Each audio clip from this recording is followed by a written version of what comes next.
What if I told you there's a killer who taunted police for years, sent them puzzles they couldn't solve, and then just vanished?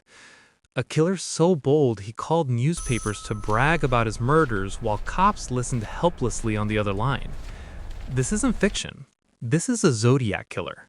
And after more than 50 years, we still don't know who he was.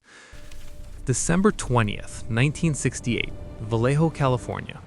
Two teenagers, David Faraday and Betty Lou Jensen, were parked on a quiet lover's lane, probably talking about Christmas plans, maybe sharing a kiss.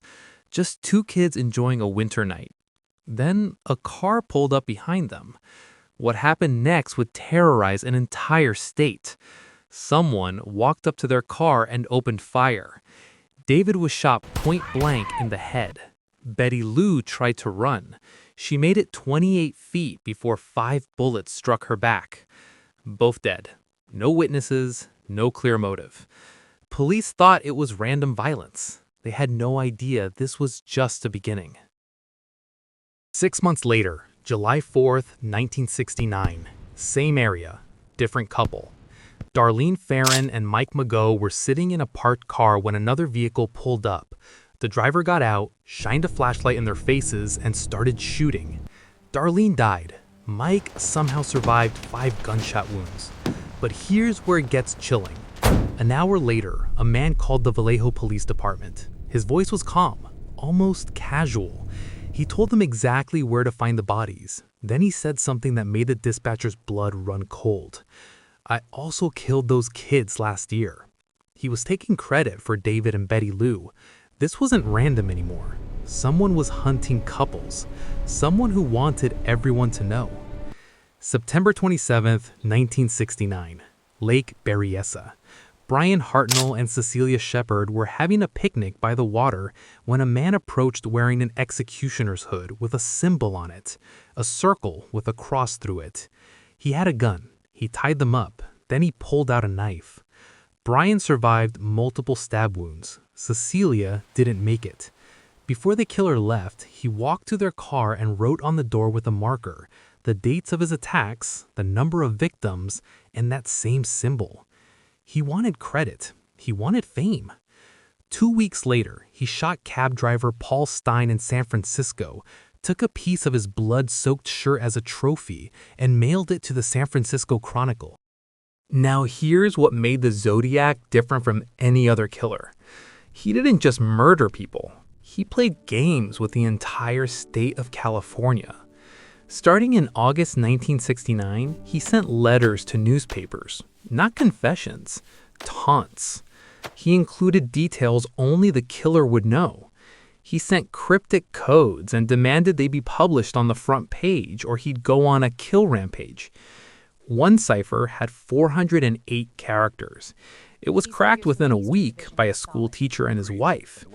It basically said he killed because it was fun, and his victims would be his slaves in the afterlife.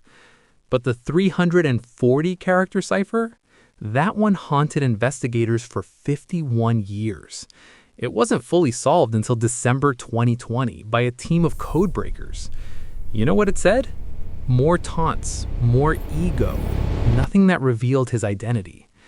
In his letters, he drew that symbol, called himself Zodiac, and claimed to have killed 37 people. Police could only confirm 5 to 7. Was he exaggerating? Or were there bodies no one connected to him? So who was he? The most famous suspect is Arthur Lee Allen. He lived in Vallejo, wore a Zodiac brand watch, and allegedly told friends he wanted to call himself Zodiac and hunt people. Police searched his home multiple times. They found disturbing items, but no concrete proof. He died in 1992. His DNA didn't match evidence from the stamps on Zodiac's letters. Then there's Lawrence Kane, a brain injury survivor with a history of violence who lived near the attack sites. Some witnesses thought police sketches looked like him, but again, no proof. There's Richard Gaikowski, a newspaper worker who allegedly confessed to a friend. There's Ross Sullivan, who worked near one crime scene and vanished afterward. People have even theorized it could be the Unabomber, Ted Kaczynski, or that it was multiple killers working together. Some think Zodiac was a cop, which would explain how he evaded capture. Others believe he was military, given his knowledge of codes. Here's the thing that keeps me up at night. The Zodiac just stopped. His last confirmed letter was in 1974. Did he die? Move away? Get arrested for something else? Or is he still out there, an old man now, watching documentaries about himself and smiling? There are people who survived him. There are families still waiting for answers.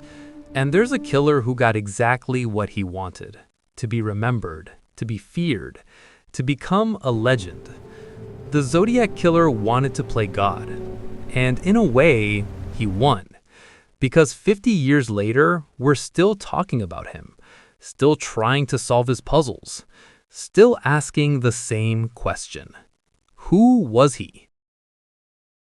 Comment below and share your thoughts.